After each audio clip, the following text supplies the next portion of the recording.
on a piece of folk wisdom that used to be bandied about when I was growing up in the countryside. And that was that the pen is a lot lighter than the spade. In the kind of family I come from and in the culture I come from, the idea of doing work that doesn't actually bring the sweat to your brow seems a little paradoxical. So to talk of working with the pen was, well, it was something that people held in awe, but also with a certain, they held it also in a certain amount of jocose disrespect. Digging.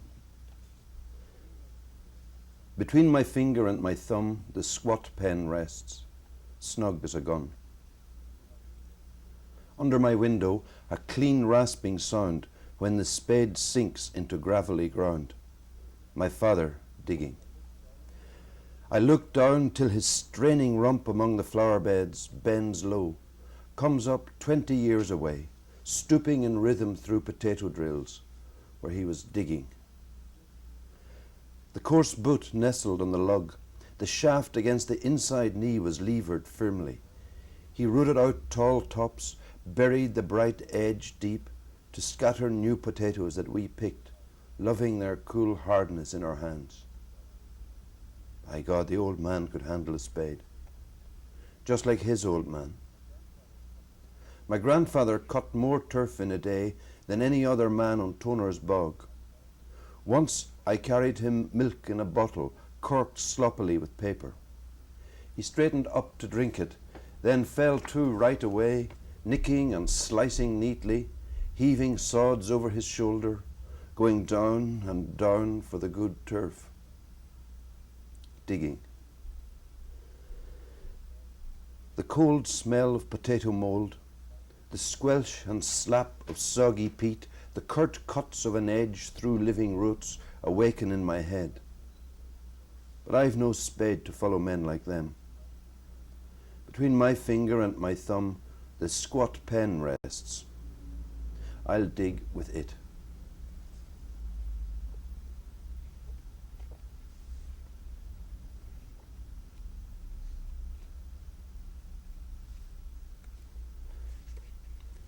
A lot of poems that I wrote early on, quite unself-consciously, dealt with the relationship between verse and other crafts. I was constantly turning one thing into another thing. Thatching became a metaphor for making poems, and divining for water became a metaphor for finding some kind of imaginative source.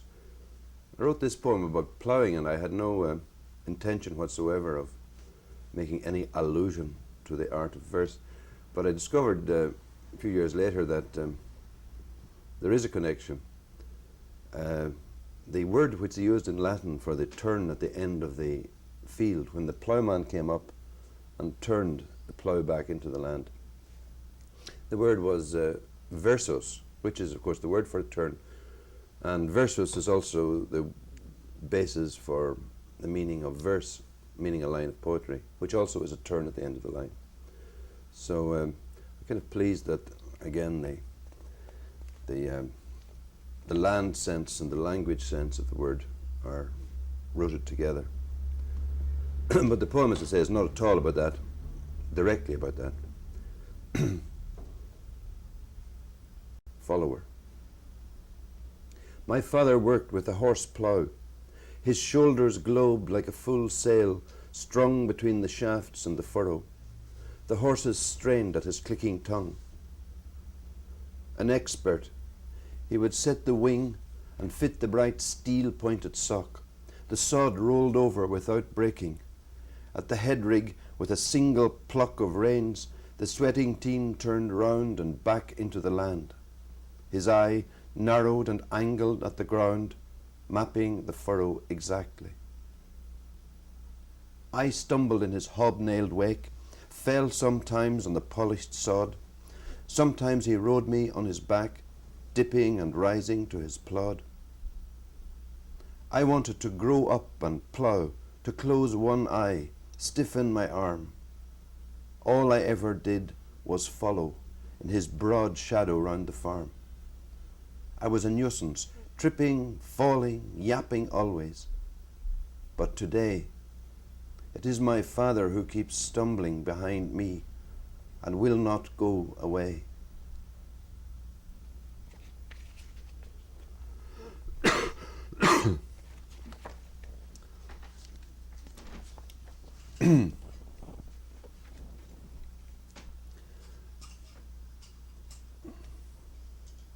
This poem is something new for me to have written. At least it was new at the time.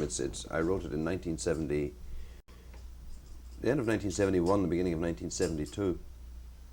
Up till that, the kind of poems I had written were all full of some kind of stillness, and if they had any claim, it was because they gazed in a kind of an entranced way at something. In 1971, I came back from being in University of California at Berkeley and landed back in Belfast to the bombing campaign that was going on then by the Provisional IRA, and landed back to the exactitudes and mean accuracies of the Northern Irish mentality. And I had come from a rather balmier, opener atmosphere in California. So I wrote in a kind of high-spirited way to friends of mine in Berkeley in verse about the sensation of coming back to the North from this rather opener and more Californian scene. And then over a couple of weeks, I wrote letters to various people, just kicking my heels in verse. Then I was asked to do a piece for a BBC magazine called The Listener, a prose piece about the North, which I couldn't really manage because one was always uneasy about talking about yourself from the outside, presenting yourself as a specimen in a special case. So I thought instead of doing the prose, I'll carve up these letters and throw them into the magazine, which is what I did. And so whatever you say nothing is the result. It was a phrase my mother used to use, obviously a phrase that springs out of the Catholic minority attitude, moving carefully in a society that regarded you as some kind of endangering element, and you regarded it with some kind of hostility and suspicion.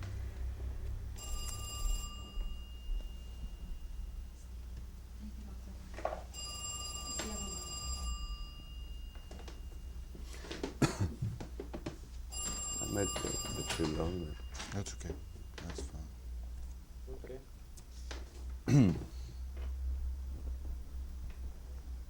The poem makes play with a lot of colloquial and evasive remarks that people still use in the north of Ireland.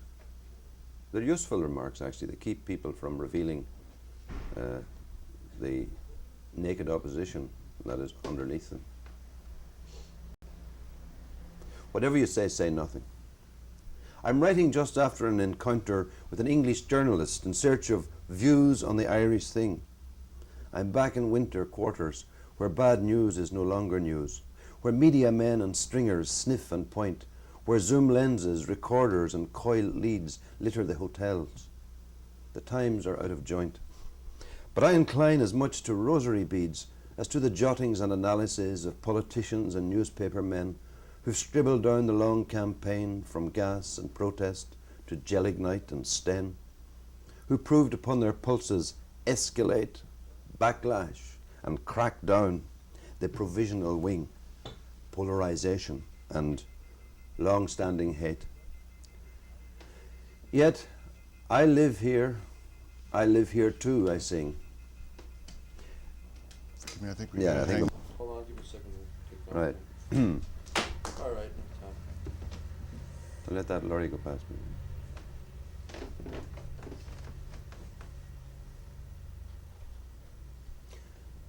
I'm writing just after an encounter with an English journalist in search of views on the Irish thing.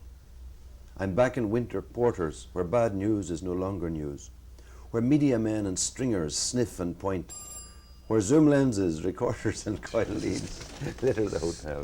What are we going to do? you want to select a fragment of it? Roll. I think so, actually. All right, feel free. Well, You can stop, Chris. hold on.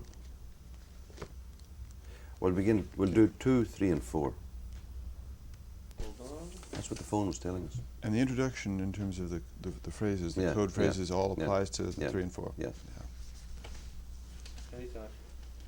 Religion's never mentioned here, of course. You know them by their eyes, and hold your tongue. One side's as bad as the other, never worse. Christ, it's near time that some small leak was sprung in the great dikes the Dutchman made to dam the dangerous tide that followed Seamus. Yet for all this art and sedentary trade, I am incapable. The famous northern reticence, the tight gag of place and times, yes, yes. Of the wee six I sing, where to be saved you only must save face, and whatever you say nothing. Smoke signals are loud-mouthed compared with us. Manoeuvrings to find out name and school, subtle discrimination by addresses, with hardly an exception to the rule that Norman, Ken, and Sydney signalled Prod, and Seamus, call me Sean, were surefire pape. O land of password, hand grip, wink and nod, of open minds as open as a trap, where tongues lie coiled as under flames lie wicks, where half of us, as in a wooden horse, were cabined and confined like wily Greeks, besieged within the siege, whispering Morse. This morning, from a dewy motorway, I saw the new camp for the internees. A bomb had left a crater of fresh clay in the roadside, and over in the trees, machine gun posts defined a rail stockade. There was that white mist you get on a low ground, and it was déjà vu, some film made of Stalag 17, a bad dream with no sound.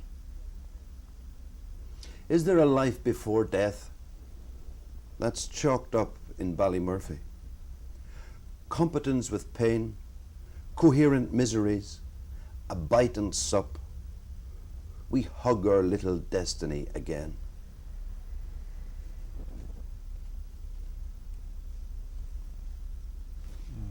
Well, the love Oysters.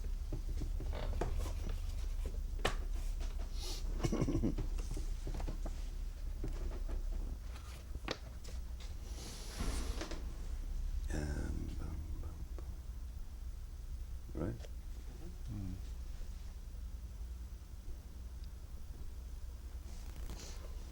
This poem is called Oysters, and it's about a memory of travelling through the Burren, beautiful mountainous landscape in the west of Ireland, to eat oysters in a dark thatched pub. It's one of the most memorable days of my life. But the poem is not only about that, but really takes off from that. It's about the unease one sometimes experiences at having a thing too good, the sense of affront sometimes you experience when you realize that many people, the majority of people, don't have that that kind of privilege.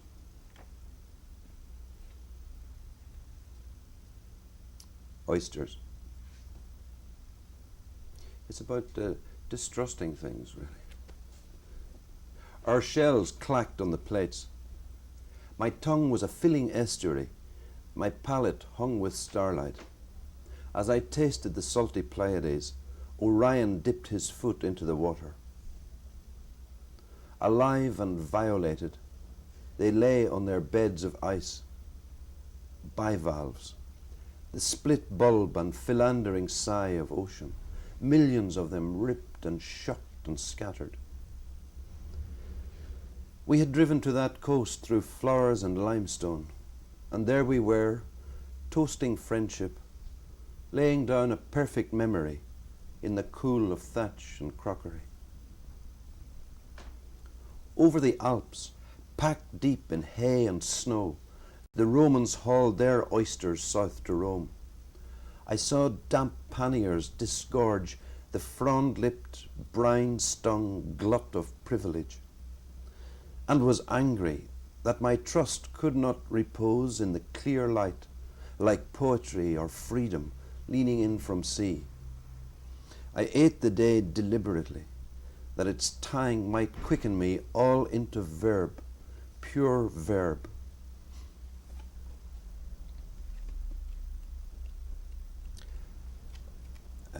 One of the games I sometimes play with my children is to make them decide which animal there would be if they were going to be an animal, and which fish there would be if they were going to be a fish. It's actually a good game to play with adults behind your friends' backs. What fish is somebody you know, and what animal, what tree are they? One of the merrier and more stirring moments in this game was when a friend of mine called Barry Cook, who is a painter and a fisherman, decided that my imagination at least would be a tench, and that is a tench is a fish that feeds on the bottom, sends up bubbles. So, and we had been tench fishing.